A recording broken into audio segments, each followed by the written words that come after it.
further delay, I'd like to introduce our moderator today, Anna Catalano. Anna has been a director for over 17 years and currently serves on several public, private, and nonprofit boards, including Kraton, HollyFrontier, Front Door, Appvion, the World Innovation Network, and our own NACD Texas TriCities chapter. Something you might not know about Anna is that she is a die-hard, lifelong Kansas City Chiefs fan and is thrilled that they have a superhero quarterback this year. Thanks, so, Becky. Anna, take it away. Thank you so much, and good afternoon, everyone. So as Jen said, welcome to the December program. For those of you who have been attendees of our in-person programs, you know that we usually go somewhere with nice holiday decorations, and we have lots of drinks and food, and we wish everyone happy holidays, and we always bring in an extra special speaker. Well, you know, we couldn't do the first few things, so I hope that everyone has decorations up in your house and you've grabbed something out of your refrigerator to drink while we chat today. But I will say that we have certainly come through on the interesting speaker bit. So today's topic is the acceleration of technology and the impact on the board. We've got over 80 people who have signed up for this event from all over the US, as well as South America and Europe, which is indicative of the level of interest that we have and the level of importance we place on this topic. I want to thank everyone who sent in questions prior to this event. I've read through all of them. I'm going to try and incorporate many of them into our dialogue. But as Jen says, we're going to save time at the end of the session for people to ask their own questions if I haven't gotten to them. So with that, let's dive in. Our speaker today is actually one of the smartest people I know. And that's not how I introduce everyone, Toby. So he is one of the smartest people I know. Toby Redshaw is responsible for Verizon's enterprise innovation and 5G solutions. Prior to joining Verizon, he was most recently CEO of Kevington Advisors, a leading edge consultancy offering services in enterprise technology and transformation, coaching startups and various government and military engagements. Toby previously held the global CIO positions at American Express and Aviva PLC. He started his career as one of the first employees on the international side of FedEx, where he had a 17-year career in business and IT based in Asia, Latin America, and the United States. Among his recognitions, Toby was named to top CTO 25, most influential IT leaders by InfoWorld, and top 50 global CIOs by Information Week. Toby and I met over 10 years ago at the Kellogg Innovation Network, which is now called Twin Global, where I'm a co-founder and he is the founding chairman. As many of you know, we like to have interesting facts on all of our speakers. So I will share with you that Toby was born and raised in Mexico City and is proud to have become a naturalized US citizen in 2014. So Toby, welcome. Thank you. That was very kind, very kind. Most of that's even true. So today you get a chance to speak to a bunch of board of directors. The topic of technology has been a big part of our conversation ever since I started doing board work over 17 years ago. But that conversation has been primarily on the topics of cybersecurity, digitalization, impact of social media, and for some have ventured into AI and blockchain. But I've heard you refer to what we are experiencing as the fourth industrial revolution. Tell us what you mean by that, and more importantly, why it matters to us as directors. And a reminder, Toby, we've got some slides. If you want to pull them up, we can pull them up. Yeah, I think we can do it. I think we can do it without slides. I'm very excited to talk to this group because I think this is where you're going to see companies bifurcate into really did something great with this wave of changes that's coming and didn't, right? If it doesn't start at the board level, it's such a big, challenging time that the odds of you getting there will be very slim. I have sat on a public board before, total train wreck. That's a story for later. I've been an executive chairman of a portfolio company at Motorola. I've sat on 6 or 7 boards, a bunch of advisory boards. And the best educational experience I ever had was I spent a year with Jim Cash at Harvard in a focused year-long program on how to be a better board member. And Jim was on, the board of Walmart, Microsoft, GE, Chubb, and like 12 others, and just a wonderful human being. So a little bit of experience in this space. So fourth industrial revolution is really three things, right? It comes out of the World Economic Forum and Klaus Schwab, who runs that in Davos, but there's been some really good work at Stanford and Oxford and other places. And the first thing it is it's an industrial scale revolution, right? They think it's such a big set of changes that they're going to call it the fourth industrial revolution. The last three changed the world, right? So it's that big of a deal. And in the last three, within sectors, within geographies, there were winners and terrible losers. I think one of the things we forget about the creative destruction cycle is there's a destruction part. The second thing that it is it's purely technologically driven. It's a set of technology changes that are going to create new capabilities, new expectations, new platforms that will have some very serious impacts to companies. And then maybe the biggest one is it's going to happen over the next 5 to 6 years and steadily across the next 5 to 6 years. It's already begun. The other ones took decades, right?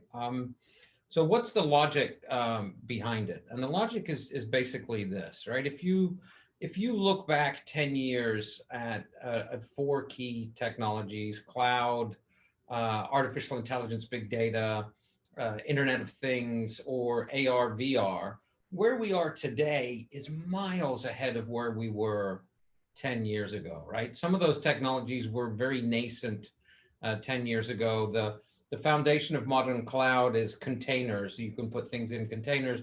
That was only born 5.5 years ago. And it looks like, wow, we've really come a long way. The founding principle of the fourth industrial revolution is those four technologies are all about to hockey stick. Whether you look at it from a utility, value per unit dollar, impact, availability, pervasiveness, that's going to make that last 10 years look like the flat part of the curve, right? And that sounds kind of crazy, right? Because think about AR, VR. It was nowhere 10 years ago, and now it's in lots and lots of places. Even Walmart has 19,000 units doing training right now with VR, with some fantastic results. We've got it all over the company.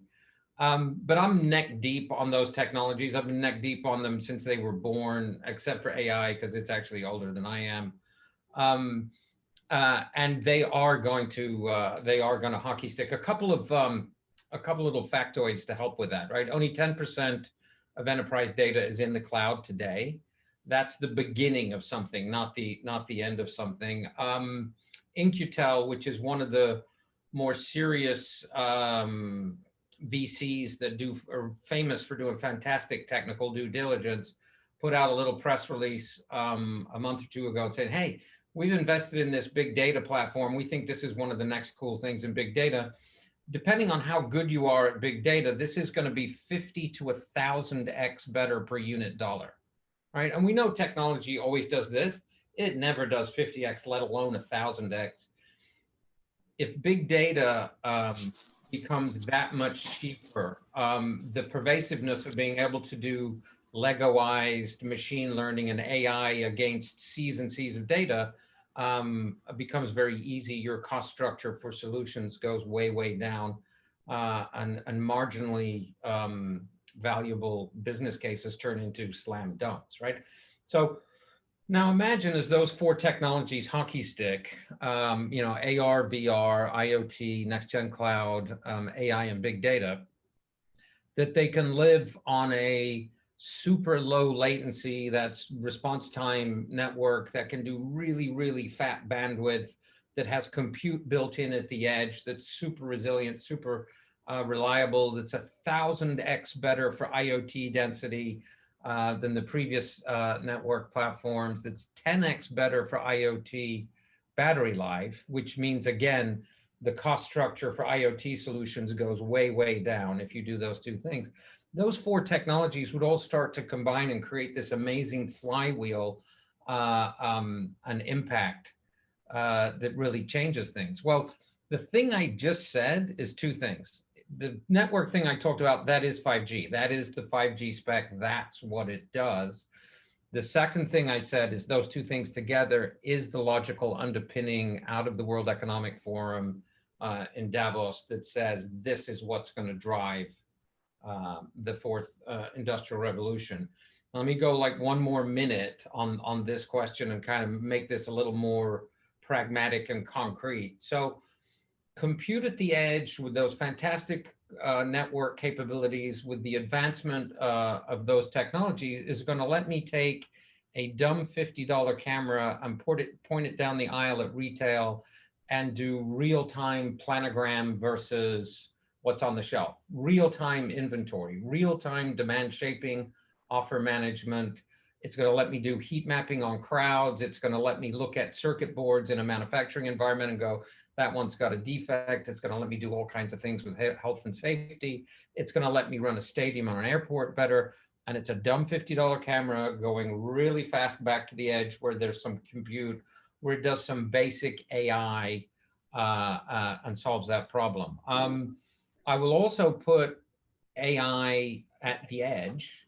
So your processes and data is managed in real time and gives you real-time AI responses back. So your factory or your healthcare center or your mall or your airport become proactive, preventative, pattern matched, peer connected, precise, and preventative, which really means I lower your cost structure and improve your output because it's got less defects, right? And no matter what business you're running, whether it's a bank or a manufacturing business, if I lower your cost structure and reduce your defects, that is a really good thing for your business. And oh, by the way, that then reflects in a better quality service out into the world, right? So I spent 17 years at FedEx, and we spent tons of time cleaning up backroom, back office problems so the outside would look like, wow, they're absolutely positively fantastic. They're nailing it every time.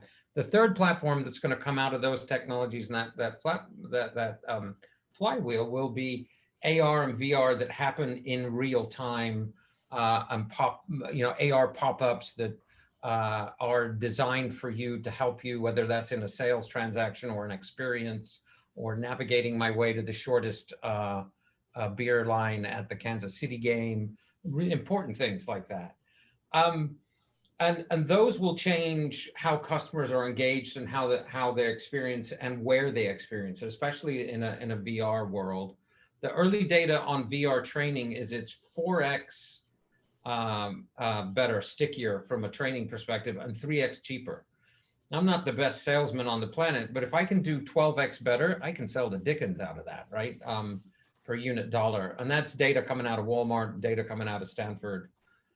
So those three platforms pragmatically are going to change businesses to be that list of P's that I talked about. And I had some help from Professor Tim Chu at Stanford and computer science, and John Sviokla from Harvard on putting those together, but it's proactive, preventive, pattern match, peer connected, precise, predictive, that your business changes. And so I'm talking to a big global bank either this month or next month, to the risk committee on their board about those P's, because they have figured out that if those technologies get used at the competition and they become a 7 P's location and their operational cost structure goes down, their customer engagement goes up, their customer lifecycle value goes up, that's the entire business. And they're not going to make it up on net interest margin or some clever financial arbitrage. They will lose. And it's surprising to me that in a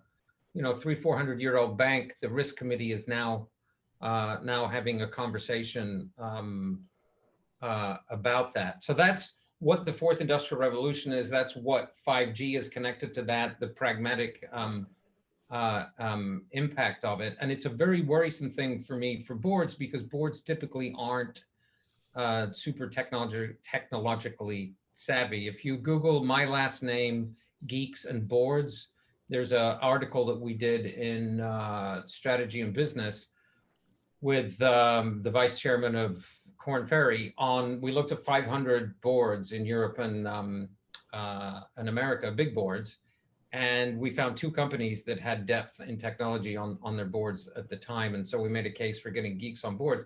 That was before any of this stuff happened. So that's my long answer to that question, to sort of set the stage for all of that. And I will now switch to decaf. That's great.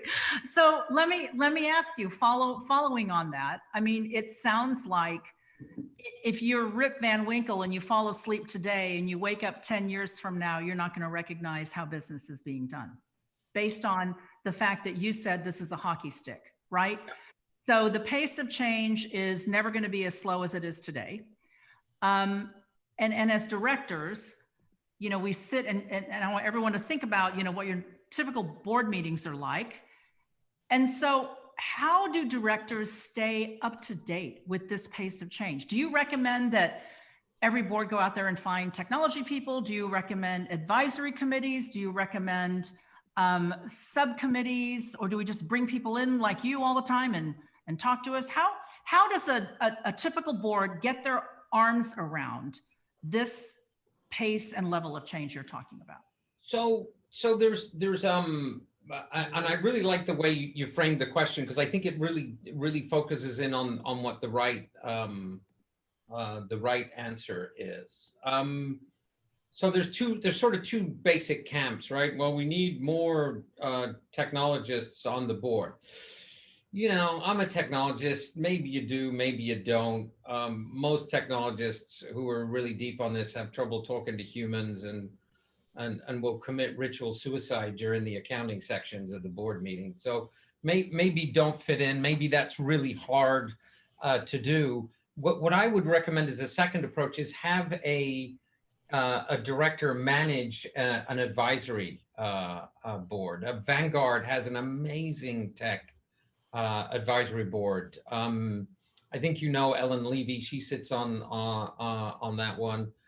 But have that advisory board where you can say, okay, what is it I should worry about? Explain it to me in ways that I understand. Show me some examples, and then vet some of my plans. So I think that's a very good thing. But I think beyond that, what boards maybe need to spend a little more time on, and where I think it might be a competitive advantage, is what's the agility index or change capability of the company, especially around innovative new things, right? Is the company capable? Does management understand how change really works? Or is it something that they embrace in a pragmatic way, right? And I think it's absolutely nonsense to say, oh, we love change. Nobody loves change. Nobody wakes up in the morning and goes, man, I hope I get a bucket of change today. Change is bad. It's psychologically damaging. Nobody likes it. But you need to have, you know, artists and blocking and tackling army people in your company doing those 2 different things. So there's a really good book by Safi Bakal that talks about this, that's called Loon Shots. So you need to go and check that, not only because we're in this time of crazy big 4th industrial revolution change, but I think people forget how big the early millennial plus Gen Z cohort is going to be, right? And one of the characteristics of that group that people completely ignore is, and I talked to Pinckney about this just this week, a mutual friend of ours.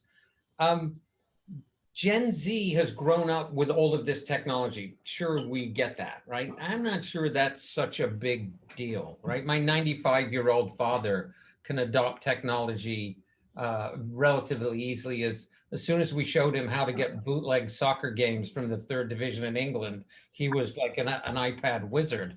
I'm sure that's not really criminal activity, but who knows? What they're really good at, what they've grown up with, is a pace of change that is 2 to 3 or 4x what we grew up with. They are so accustomed to change and leveling up and moving. It's kind of the way they go, right? And so the impact of all this technology change and the size and scale of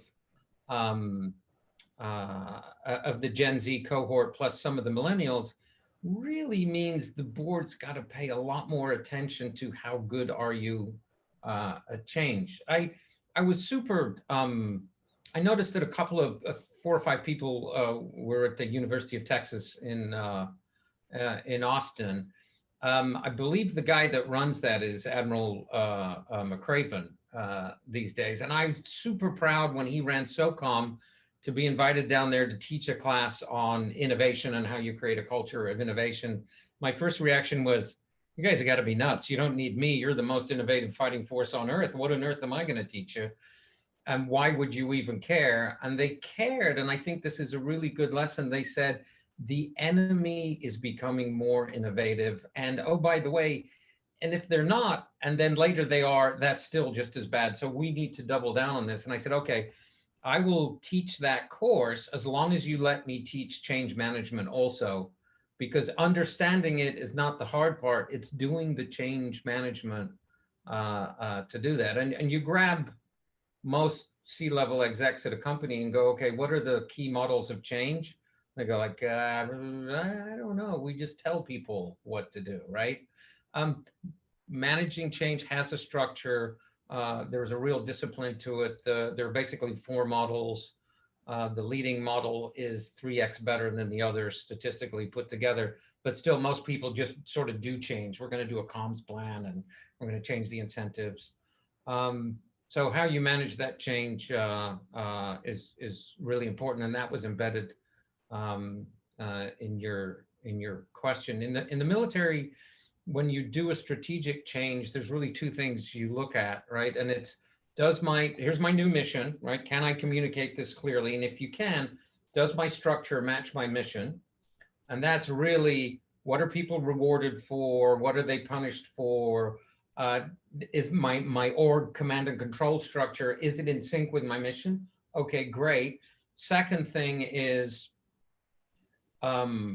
what are the tasks to accomplish that mission at a very high level? Do I have the right talent, right? At Motorola, we shot a whole bunch of people when we changed the company, when Galvin left and Ed Zander came in from Sun. When we changed the company from being internally focused, engineering focused, incremental to big bang change, external customer, consumer electronics focused, we went from needing, General Patton to needing, Kofi Annan.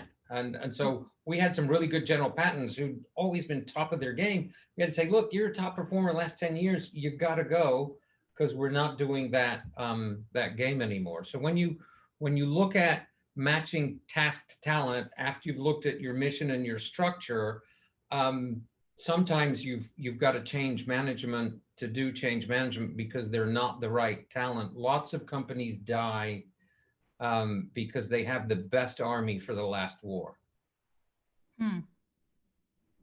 Interesting. You're making my brain work, which is always good. You can think about this from the standpoint of companies and how companies manage change. I'm thinking about it from the standpoint of how boards manage change. And I was on another call earlier today. In fact, Lynn Elsenhans, who's on this, was on that call with me. And we spent some time talking about how boards work together today and how we need to think about what we're going to work together like in 20 years. And something between now and 20 years, something's got to give, something's got to change. And a lot of the technological change you're talking about, we've experienced a little bit of that during the pandemic. This is, we were thrown into, not by choice, thrown into a situation where change was required because we had no alternative. How have you seen this pandemic impact this pace of change? And do you think it actually is accelerating some of the hockey stick effect that you saw? And do you think there's going to be things that are just leapfrogged because of what we've just gone through this year? Yeah, I absolutely agree with that. I think the smart companies up at the board level are going to go, okay, we changed things to get through COVID. What are the 5 or 6 really good things we need to keep, right? Inside our company, things that, customer calls, wants this, we're going to get that done. It's probably going to take about 32 days. Got done in 2 days. And we watched this and we watched it. And then we went, what were you doing before that it took 30 more days? Let's not do that anymore, right? The other thing that's happening is a bigger adoption on AR, VR type technologies. I had a meeting here in my little attic with a guy from Berlin and a guy in London last month, where their avatars were standing in the room, and I had my geeky goggles on, and they did too. But they're standing in the room, and I could see them here. And then the cool part, as they walked across my room, the sound followed them, so that became very realistic. Then the really cool part is we're all writing on one whiteboard in the air at the same time and putting Post-it notes. And then the really cool part was, hey, I've got a video I want to share with you here on my laptop. And the guy who organized the meeting, so we'll just drag it. And it took 5 minutes to set this thing up, right? Just drag it into space and we can all watch it. And I go, that's going to work? And in my attic, I had a video playing in the air here, and they could all see it in Berlin and London. But I had to wear these things, right? I mean, right. That is just probably not, reminds me of, I don't know what it reminds me of, but that's probably not it. But in a year, these things will look like the glasses I was wearing a minute ago, and you wouldn't be able to tell the difference. Also, the ability to train with VR without moving people around, they've gone, oh, that's good. A buddy of mine's wife was head of telemedicine at, I think at Mount Sinai, one of the 2 big giant places in New York. And she was stuffed in a basement office and nobody talked to her. And it was like, well, that's not proper medicine. Don't you dream about being a real doctor? And now she's super important and everybody's going, yeah, that is really important. And it's not on the back of we're getting through COVID. It's on the back of you can queue more patients with telemedicine than you can with waiting rooms, so you make more money, right? So there's always that. So yeah, I do think it's going to accelerate things a lot. I think you're going to see a lot of things come out of that, and I'm very optimistic that things get to quasi-normal by or what will feel like the new normal by summer. Mid-year, yeah. So while we're on the 2020 topic, one of the things that directors had to deal with this year a lot was the social unrest and the social implications of what happened in the summer. And ESG is a topic that is becoming even more important, front and center. How do you see technology shaping or having an impact on the social agenda? How do you see technology playing into not only what we do, but how we work through social innovation? So a lot of that stuff, there's a huge difference between intellectually getting it and getting it, right? There's this wonderful guy out there called Bart Bailey who came in and did an unconscious bias class for us a couple of years ago. And, look, I grew up in a multicultural environment. With a family that had 6 different ethnic groups in it. I thought, I'm unconscious bias. I'm not going to learn anything in that class. And he really made us feel it, right? And as much as I'd intellectualized this, I discovered better ways of thinking about blind spots and doing things inadvertently, and it was awesome. Right now, not everybody can get Bart Bailey, unless, of course, you had a network and a VR capability that you could drop people into it. But it's not just for some of the social agenda things like that, but it's also for, you know, the really top therapists for people that have had strokes are on Park Avenue. We've put that into virtual reality, and I can drop that person into rural Arkansas or East LA or West Texas. So I think there's a qualitative upping of the game, but there's also moving from intellectual exchange to actually feeling it and experiencing it.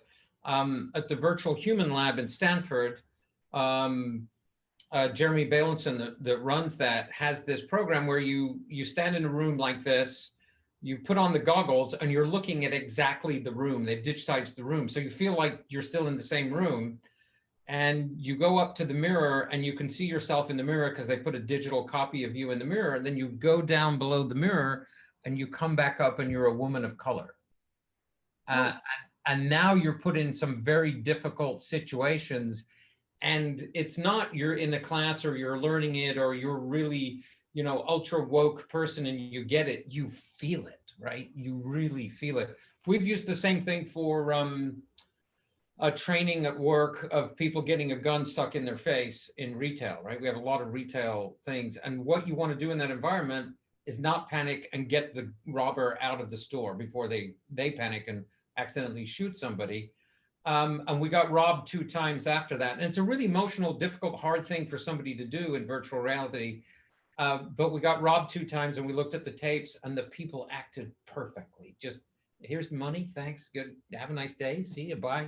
And it just worked great. So I think there's a whole nother level of educational impact. There's a company called Dreamscape that we're really fond of. Walter Parks, who founded a little company called DreamWorks, and his partner Spielberg, that I think has made a few movies. The thing they're most excited about today is building an immersive, participative audience engagement VR space for that. So I do think there's going to be better communication. I also think from a board level, if you look at the spending size of the Gen Z and part of the millennial cohort, if within the next 5 or 6 years you are not genuinely, authentically, socially responsible in the way you treat and engage and hire, including being authentically green, that a percentage of their spend will migrate to other shops, other brands. And one very big retailer that I won't name, that begins with a W, that's in Arkansas, did a study on this and went, oh, that number's bigger than our entire profit margin. So they're going really hard down the green route, which is lovely. But they're also doing it for business strategic decisions that came from the board that said, look, you're going to have a real P&L problem if you aren't authentically green. So I don't know if that was kind of where you were going with that question, but it strikes me that I worry a lot about a disconnect between brains in the boardroom and brains outside the boardroom. And I've worried about this because I always worry about boards that are not connected. And we all know, we've all seen or maybe experienced boards that don't really know what's going on in the business, or directors that just show up, they barely read the pre-read, if at all. And it's a problem today, but it's going to be more of a problem down the road. So, you know, what you're talking about when you're talking about having board meetings wearing VR headsets down the road, where you don't have to be with someone and they can be in your attic, that's a totally different world than during the pandemic, someone not being able to sign on to Microsoft Teams, right? I mean, there are going to be people who, if you're not somewhat technologically savvy, you're not going to be able to do this job. Yeah, well, I think within a year or so, plugging into an AR meeting in my attic here will be 3 clicks and me doing this, and then you can all walk around my space. I think the other thing that happens is in a virtual environment, I can layer on layers of intelligence. I can show you dimensionalized data. We've got a security thing now where I can take 9 different dimensions of data and display that as sort of like, imagine a, like a 3D model of New York, where the height of each building means something, the color of the building means something, it shows interconnections. And I can drop somebody in there without any training and they can go, that thing over there, that looks like a problem. We should go dig into that, and then you can drill down. And with 30 minutes of training, they can literally intelligently manage 9 different dimensions of data all at the same time. If I tried to put that on a chart or a spreadsheet, it'd make your ears bleed, right? So I do think there's a medium message kind of advantage for this technology also, that one of the things that I think happens at boards a little bit is there's a shy away from complexity, and I'm looking at the tip of the iceberg, or I'm looking at it from 50,000 feet. I think there's a way to manage really complex things, whether it's social things or numeric things, with these new technologies that is literally very different. Well, and I think the thing that's scary is you can say, well, we'll be fast followers, but when this disruption happens, you might not have time to follow quickly. I mean, my concern is if you sit on a board and you say, yeah, this stuff is coming, I get it, this stuff is coming, and a competitor figures it out before you, you might not even know what hits you, because the level of change, it sounds like the pace of change that we've seen, for example, in retail has been over a decade or two. We've seen Sears slowly go away over 20 years, right? Yep. What you're saying is this type of disruption, we ain't gonna have 20 years. We're not gonna have 10 years. When someone figures this out, there's gonna be such a competitive advantage that you're gonna have a hard time being a fast follower. Is that what you're saying? And to what extent should directors worry about? Yeah, I think there's 4 or 5 things embedded in there, right? This technology wave, because it's purely digital and because you can use AI to be in a continual loop, right? Biology and chemistry are becoming very computational, and the more AI you can apply to that, the faster cycle that goes. As an example, material science, same sort of thing. But this quantum leap in technology output, right? Think about just this year, a 50 to 1,000x improvement in processing big data per unit dollar, right? Or the fact that 5G will let you do 1,000x better density for IoT and 10x better battery life. The fact that now you've lowered the cost point for solutions in those spaces radically, that by itself means it goes faster. The Davos people say this happens inside of 6 years. So yeah, you definitely have to go that way. So, but let me explain it a different way. There's another reason, and I'll tell a story to kind of make it make sense. I've got a story about rugby and I've got a story about cooking, and I can do either one. Which one do you want? Oh, do rugby. Do rugby. All right, rugby. So I played rugby as a kid, and I was very bad, but I was really fast, so I didn't die. So I could do a PowerPoint, and we could spend an hour, and I could run you through rugby, and here's the video, and there's the rules, and we do it again next week, and then we do a 2-hour session 3 weeks from now, and then I do one more session. Then you could go give the speech on rugby and explain rugby to anybody, right? Great. So now you're a rugby guy or woman. And then I put you all in a bus and I put you out on the field. And let's say you were really good soccer athletes or tennis athletes. You're going to get murdered when you get on the rugby field. But But wait, you went through the 4 PowerPoints, you know rugby. Why is that? Well, it's because it's a practical thing, right? You need to get the bumps and bruises. You need to get the dirt under your fingernails. It's not something that you pick up intellectually. There's nuances and there's differences. Now imagine instead of rugby, it's these 5 new technologies that behave very differently, that do new things. It's no longer what's the art of the possible, right? It's the art of the impossible. Stuff you thought couldn't be done before, boom, you can do it with these technologies. These are new platforms that do different things. And when I joined Verizon back in 2016, I just did 2 things. I did the tech strategy to move us from 4G to 5G. And I ran this thing called the 5G Tech Forum, which was LG, Apple, Nokia, Ericsson, Samsung, Intel, Qualcomm, and Cisco, where we created our own little private spec for 5G ahead of the real spec, which is a nutty thing to do. But we did it so we could get out in the market with some radios quietly. We did some down in Houston to go see what this thing would do, right? And I'm in a room with like the president of Bell Labs, the chief scientist from Intel. It's those guys, and they don't know what 5G is going to do. One of them said, man, I hope it goes through trees. I'm like, dude, if it doesn't go through trees, we don't have a business. You just kill the company. Yeah, what happens with snow? I don't know if it's going to go through snow. And I went, wait, you can't have a network that doesn't work when it's snowing. But luckily, it does all of that stuff. But these were the top folks in the world wanted to get this out in the market and get their hands on it.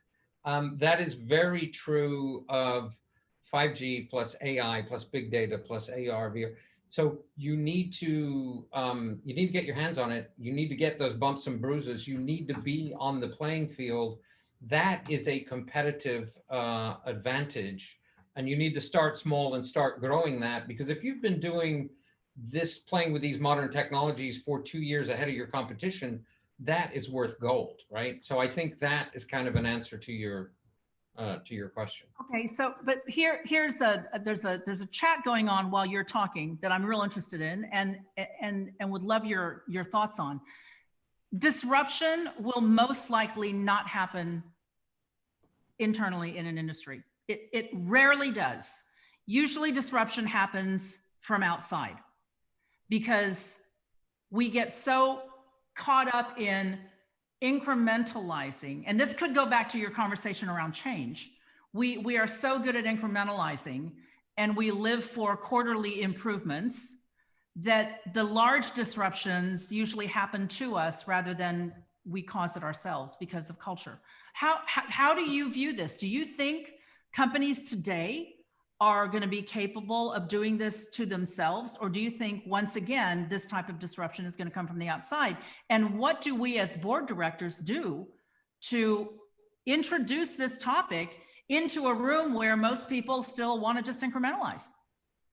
Yeah, so the short answer is only those companies that have boards that get that dilemma and can drive that. And that may include, like, you know what, we've got to tell the street we're going to have a crap year, but once we get through this year, we're going to get there. I gave last quarter, I gave a long lecture on this at Harvard Business School, and we really spent a lot of time looking back.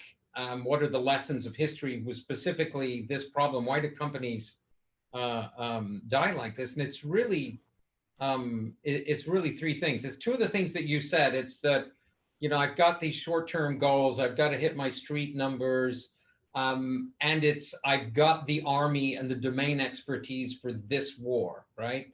I'm not thinking about what the next war is or what all of these changes happen. And really, as a board, you really shouldn't think about that too much until you see a really big time of change coming, right? I wouldn't have asked a board 10 years ago to worry about that too much. Right now, I would. And when you look back historically, it's innovation at the business model level that kills a bunch of businesses, right? It's not, I use the technology to make my bank tellers 10% more productive, right? Or I managed to take 28% out of my training budget because I used VR. It's innovating at the model level, and that's really not that hard or mysterious.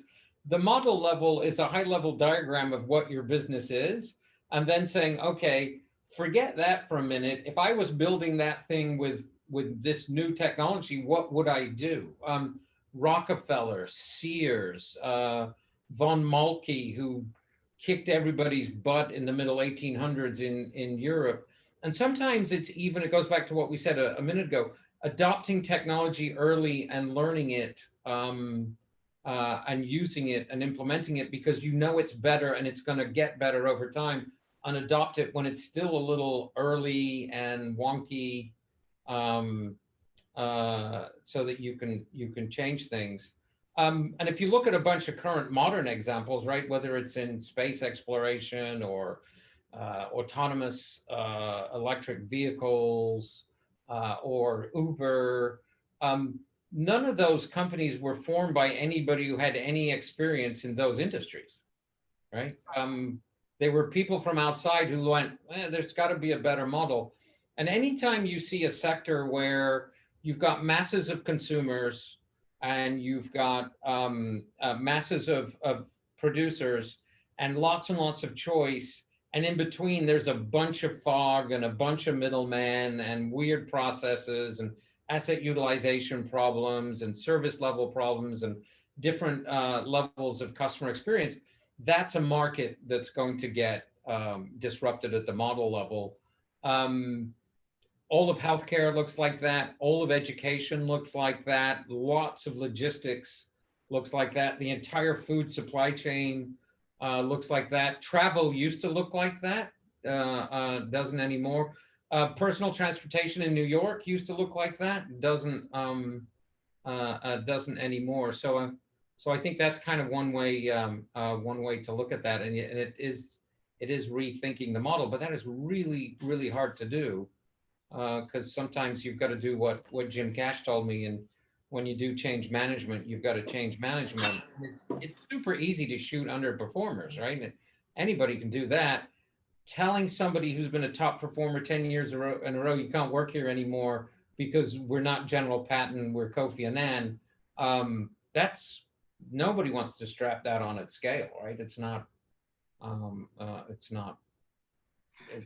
that works. And that's usually the reason why existing organizations don't disrupt, because we're so accustomed to looking for success as we've looked at success, right?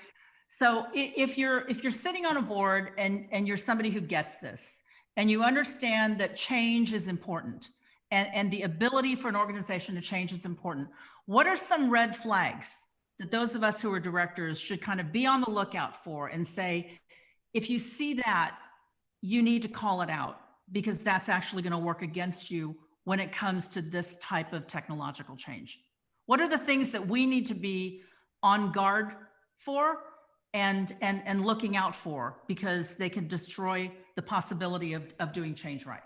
Yeah, I think it's always been useful to keep an eye on other players in the sector and see when they do new cool things, and then go bring that to the board meeting and go, hey, look what they did. What are you doing? We had the CEO of P&G on the board at I think it was CEO of P&G on the board at Motorola. And he would continually just go, what are you idiots doing? Look at this thing over here. And so that's sort of an early warning radar on that. But I think more and more, I think you're going to see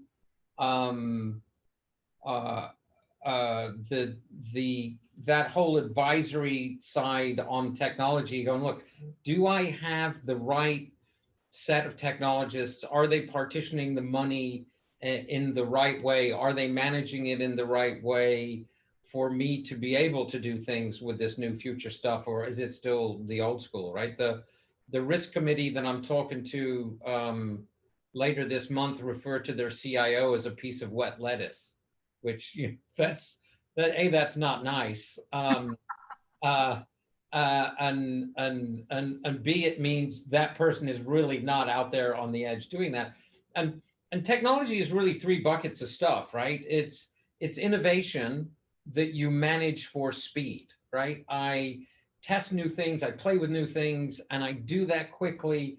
And if I find something in there that's really good, I move that into my everyday world, but I also get rid of whatever I had before, right? I've seen all kinds of companies adopt nail guns and still keep all their hammers, right? It's like, wait, no, the nail gun replaces, no, I got a hammer in this hand and I got a nail gun in that hand, bad things start to happen.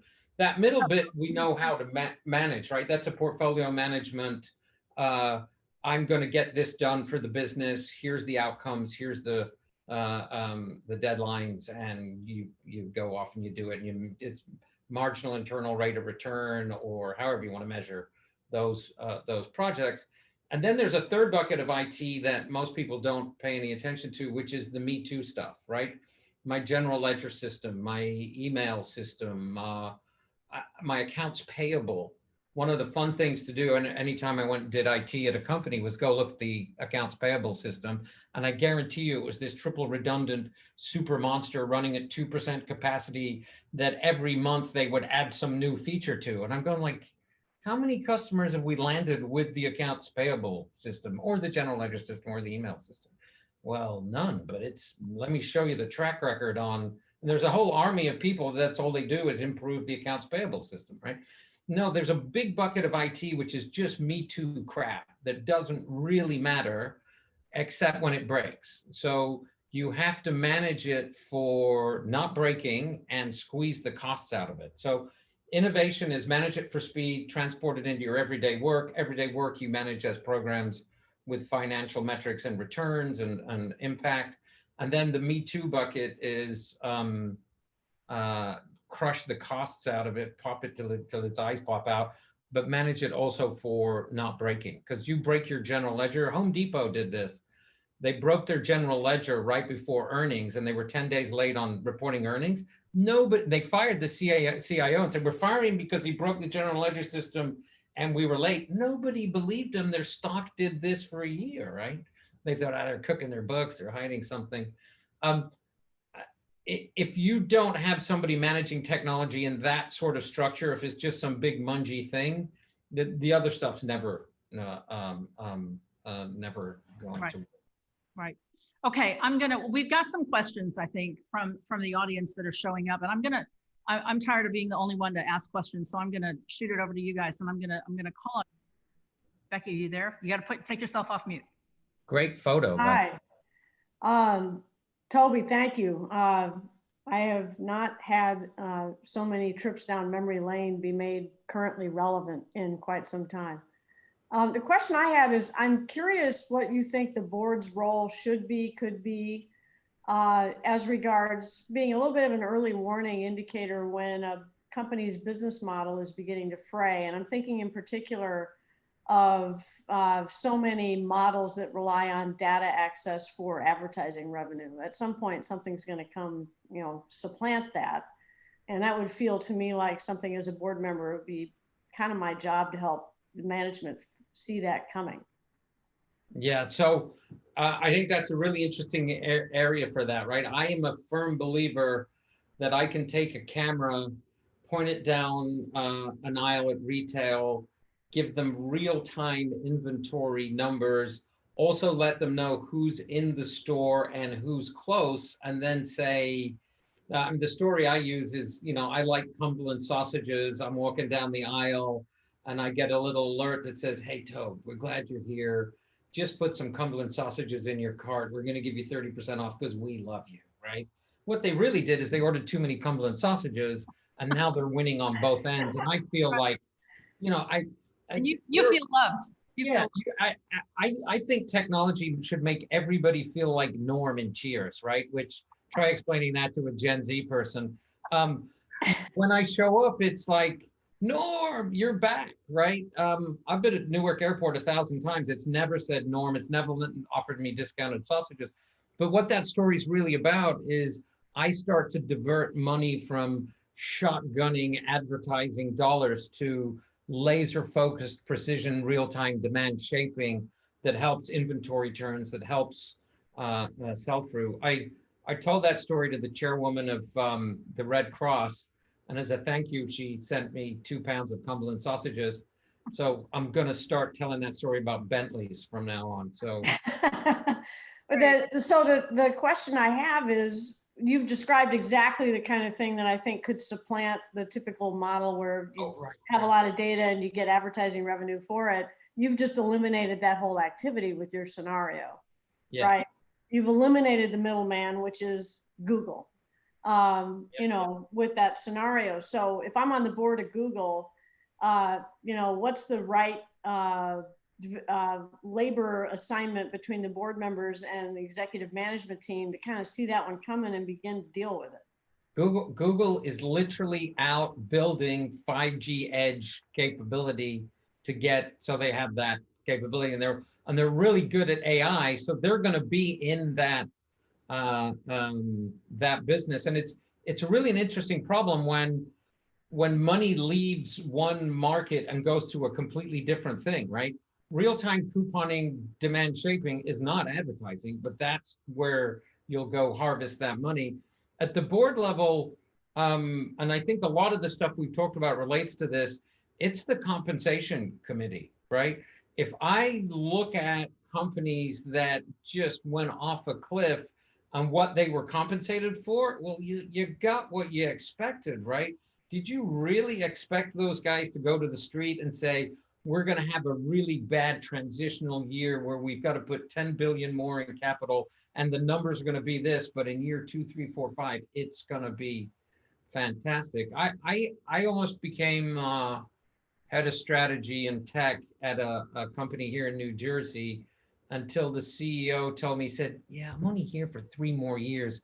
I just need to keep the stock here, but I need a good innovation guy to do that. And I'm going like, ew, that, you know, that's going to be problematic. So I know compensation committee is not really sexy, but that will drive those behaviors. And also looking at how compensation is structured inside the company, right? So one of the first things the military does when you have a strategic level change is, all right, here's the mission. Does the structure match the mission? And most of structure is, what do people get rewarded for and what do they get punished for?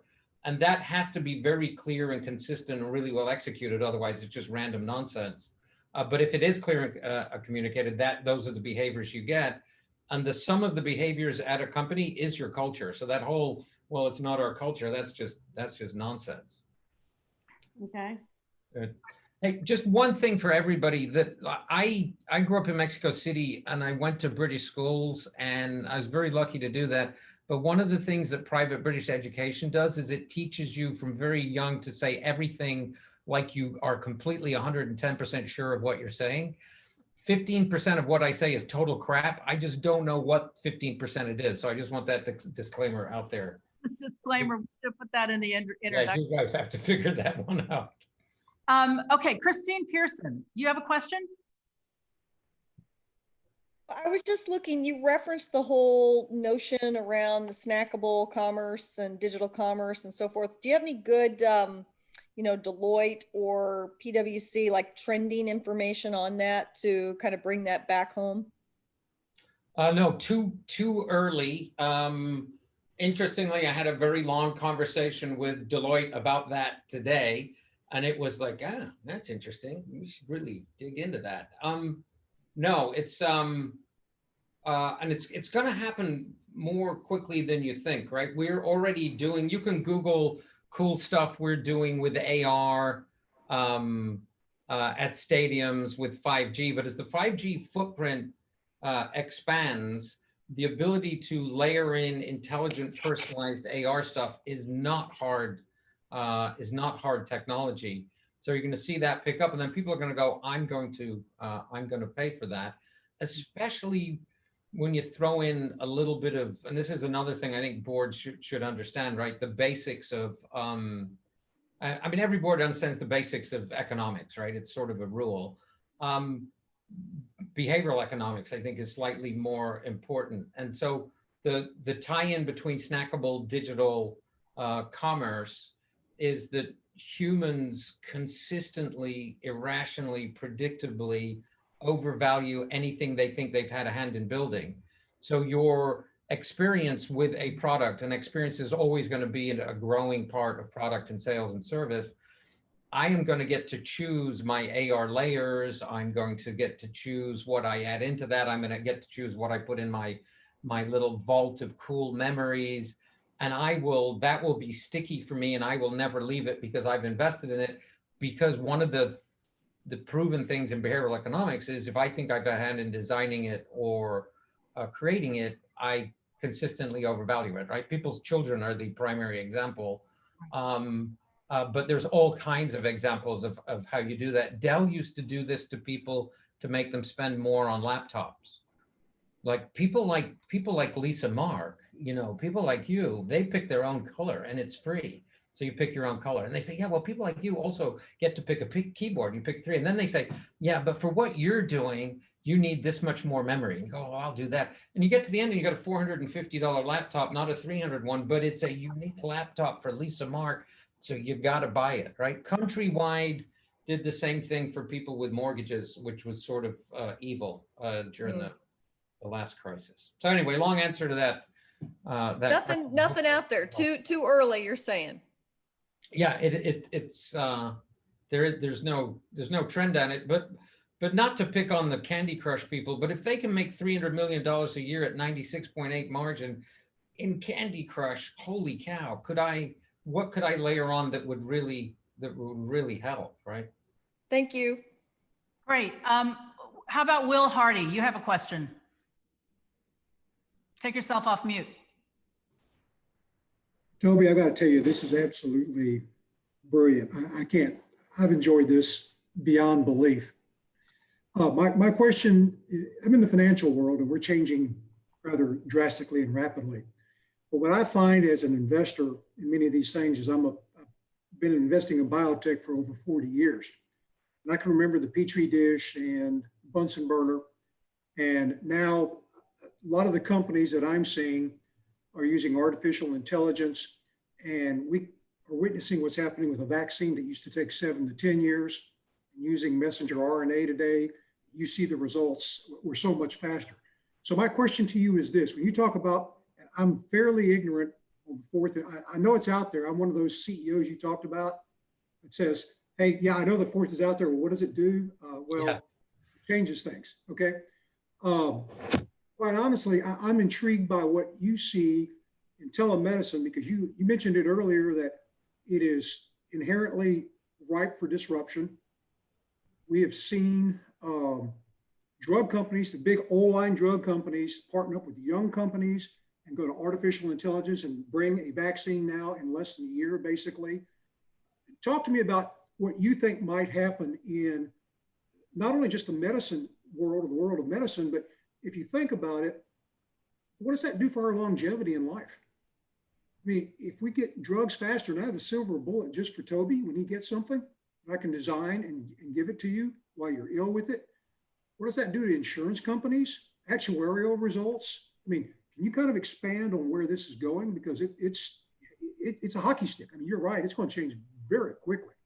Yeah. So really exciting space to be in, right? So I think biotech, satellites, 3D printing, genomic mapping and CRISPR are probably the areas that if you went back just 8 years ago and said, this is what we're going to have in 8 years, and you rounded up everybody with a Nobel Prize connected to that on Earth and said, what do you think? These things are going to happen in 8 years, or green men from Mars? Every one of them would have gone, well, green men from Mars, that other stuff is never going to happen. And it's literally happened, right? Mapping the human genome is 100,000 times cheaper than it was 9 years ago, right? 100,000 times cheaper. That's like, me showing up and saying, hey, the Chevrolet you bought cost $35,000 last year. Give me a quarter and I'll give you another one, right? Mind blown. And I do think, I think there's two things happening with chemistry and biology and medicine. is they're overlapping faster than we ever thought, and they're becoming massively computational. I'm going to do a post on LinkedIn by the weekend on a recent development in that I just read in Nature on 3D mapping of proteins and how quickly they're doing that and how huge of an impact that is on so many branches, but also a bit of a story about the speed of change inside those sciences. And remember, if a big data platform comes out and it's 50x better or 1,000x better, depending on how good you are, and I can now apply that to masses and masses of data, whether it's, you know, protein folding or material science or, you know, neurocomputational biology, which is a field that didn't even exist 10 years ago, that stuff's going to accelerate so fast. So my big worry is that, yes, you're going to see a really big change for preventative, proactive, pattern matched, precise medicine. And that's going to add to longevity. That's going to be married to huge advances in material science and the embedding of digital components, which means, you know, knee surgery I blew up an ACL 18 years ago slightly, and the doc said, look, you can deal with this for the next 10 years. Don't get the surgery now. In 10 years, it'll be so much better. And I've stupidly managed it for about 18 years, and I've got to go get it done in January.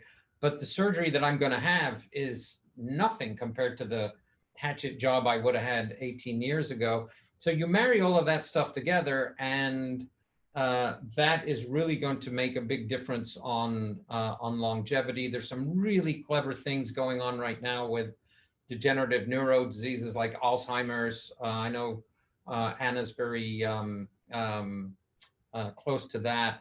Biogen just had a couple of hiccups, but they've got some really promising things going on there. My worry about that is the financial structure of that stuff, and it'll be rich people that benefit from that, right?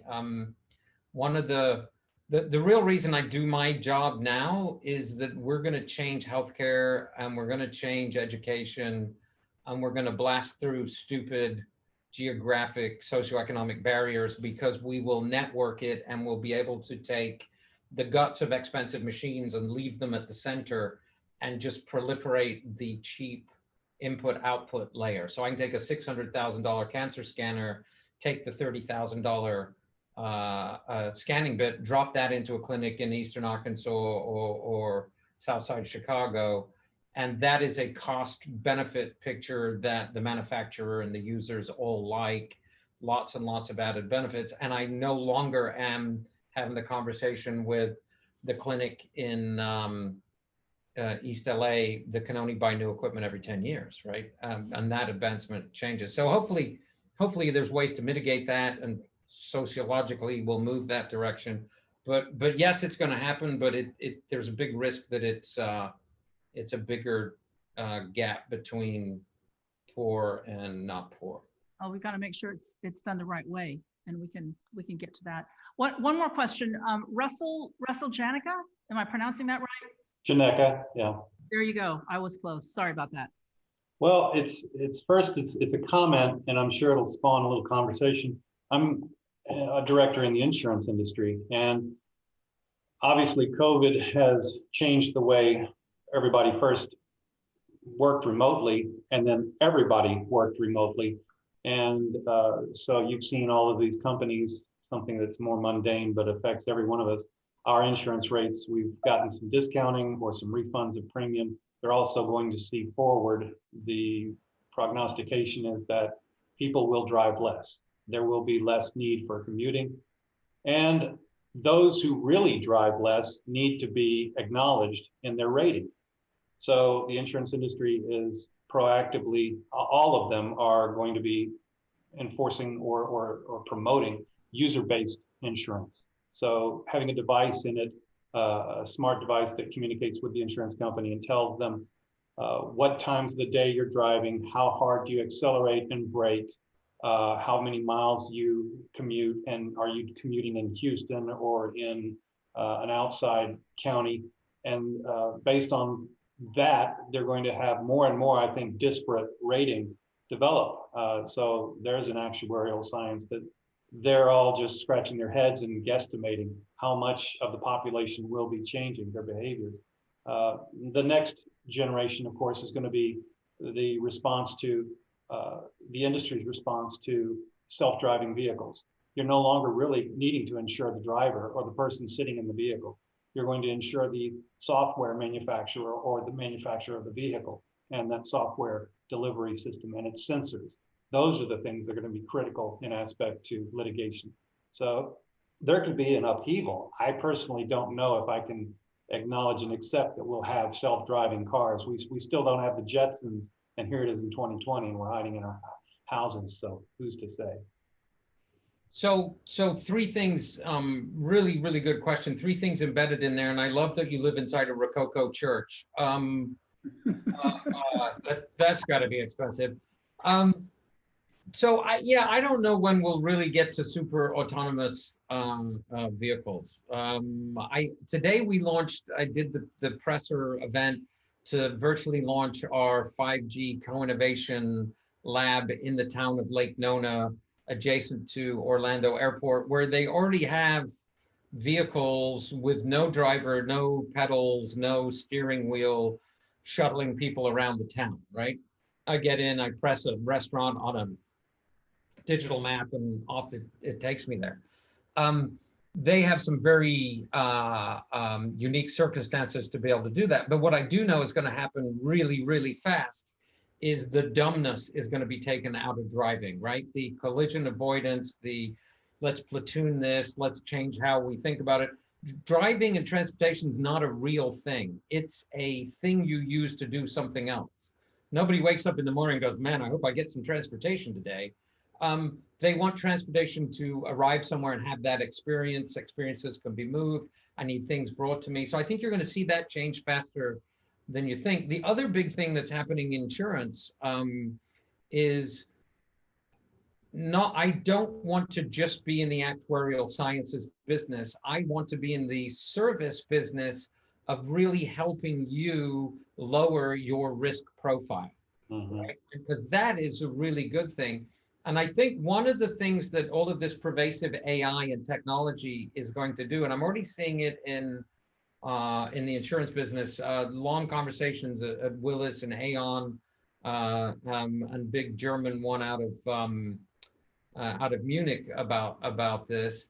But I think you're going to see it across all brands, that whole idea of trust. You need to be a trusted brand. You need to be authentic. I think that's just not going to be enough, right? I think it was Joe Pine that originally came up with that, right? The authentic economy, or whatever he called his book, where you trust the company to do what they say they would do, right? I trust my bank to look after my money and to cross-sell me and upsell me. I trust my insurance company not to screw me around on claims and do what they say they do.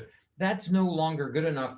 The trust is going to have to include two new things. I trust you to have my best interests at heart, which means if there's an insurance company that's going to change my risk profile and make my life cheaper, and also maybe less collisions for me or my company, I'm going to prefer that one over the other one that's just authentic in what they sell. A bank will now have to have my personal interest in and make me a better commercial vehicle rather than just be my bank, right? And there are banks moving that way. The other thing that's going to make this more difficult, and this is going to be on the back of Gen Zs, is you're going to have to authentically also care about my community. And so that makes things harder for folks. But I think that goes back to the insurance world. And if you really, to go into the Jetsons thing, if you Google Lake Nona and Lilium, Lillium, it's another thing we're helping build down there. It's an aeropolis. Imagine a drone that has 150 rotating electric jet engines on it that can carry 6 people and luggage and go 200 miles an hour and land pretty much anywhere you want. They already have it approved for Orlando, Jacksonville, West Palm, Miami. compared to putting in heliports or regional airports or high-speed trains, it's 15x better cost structure. And oh, by the way, I can land it anywhere. And oh, by the way, in 2 years, it won't really even need a pilot. What does that do to how I design neighborhoods? What's it do to how I design buildings? What is it? Probably kills all the regional airports. It changes an awful lot of car transportation. The building my lab's in, it has apartments upstairs. If you rent one of those apartments, you get a pass to one of the Teslas that, or the fleet of Teslas that's in the basement. And so most kids there don't have cars. They just use the Tesla when they want to. So yeah, I think that's going to change. More people are now, I think, going to be accepting of giving their lives over to the machine. I think that prior to this time period, there were more people who, I'm not going to get in a car that drives itself down the highway, but they see more and more instances where it's successful, and this flying has always been safer than driving anyway. So COVID and some of these things that are happening, there's a change, not just generationally, but I think the way we are all looking at how we want to live or are willing to live, and risk acceptance is going to change. Yeah, and look, I totally agree with that, and I get that. I think the real driver, especially if you look from the board view down, the real driver is going to be some bog standard ancient economics, that I've got an industry or a sector with really crappy asset utilization, like anything that has vehicles in it, right? And with data, I'm going to be able to change that model like Uber did in New York and really harvest that asset utilization. And oh, by the way, if I've got the data, I can improve the service, I can improve the product. I sat in a bar with Albi Boccanegra, really, really smart guy when he was the CTO of New York. And in an hour, we mapped out 60 different fleets of vehicles that the city had that they didn't share with anybody or across. And we kind of try to take a guess at the utilization on those vehicles. And we think the average was about 11%, right? And that may be, we may have estimated it really high. And that's just the city of New York, right? So the utilization of these big honking expensive assets that have this horrible green impact is 11%. That gravitational pull, when somebody harvests that, that is what's going to make that sustainable. The other stuff will help, and COVID and all of the sociological things, but it's when the last bank robber was captured in America, the big one, I think his name was Newton. The judge said, "Why did you rob all those banks?" And he said, "Well, that's where the money is." And I think that's still going to be kind of the driver on that. Well, this has been fantastic. I think everyone will agree. We could probably spend another hour with Toby, but we're not gonna do that. At least not on this visit. We're gonna figure out how to get you here in person when we can do that again. You know, a lot of food for thought. And as directors, you know, the purpose of this today was just to really stretch our brain and to help us think about the world that we are going to be governing companies in the next decade or so. Understanding the fourth industrial revolution is something that we all need to get our arms around and understand the pace of change that's going to happen. Behavioral economics needs to be understood as much as regular economics. That's a real takeaway for me. How people behave is drastically going to change in the next decade. And a lot of companies today have the best army for the last war. I will remember that one forever. That's a great one. Toby, thank you so much for spending time with us. We are gonna have some cocktail. Jen's gonna direct us on logistics, but we're gonna have some cocktails and happy hour if people want to stick around. But I do want to thank you, Toby, for getting us to think about what the future of the world is going to look like and how technology is going to impact conversations in the boardroom. I'm going to ask everyone to please fill out a survey on this event. We would love feedback. We take that feedback very seriously in terms of how we construct future programs. It has been a real pleasure. I always enjoy these. I particularly enjoy sharing my friends with a wider audience, and Toby is someone who's just been a dear friend, and I'm really glad you guys got to meet him. We've got his LinkedIn link on the chat. but you can find him. That's how you can. A lot of people have been asking how to get in touch with you, Toby. Yeah. If you've got any other questions, just ping me, and I'll be happy to respond. The only thing I would add, and I believe all of this stuff deeply, and I spent a lot of time thinking about it, and I'm way older than I look, which I think is a nice thing. But all of that stuff really is secondary in this sense, right? No matter how good you are at all of that, at change, at seeing over the horizon and fostering this technological stuff, bad strategy will kill your company, right? I had a long conversation with Jim Cash after I left Motorola. He goes, let's write the HBR article on how, Motorola blew up and fell off a cliff. And it all boiled down to bad strategy executed really well and some really bad talent management will kill your company, right? So no matter how good you are at all of this stuff, and he ran the Harvard Business Review, so we get it published automatically. We couldn't stretch it into an article. It's bad strategy will kill your company. So no matter what all this other stuff is, if you've still got bad strategy, I mean, Kmart is a perfect example, right? Motorola is another one too. None of the stuff I talked about will cure bad strategy, which I think again is a really important board bit. So, but anyway, thanks, very, very kind. And thanks for letting me show up and jibber jabber.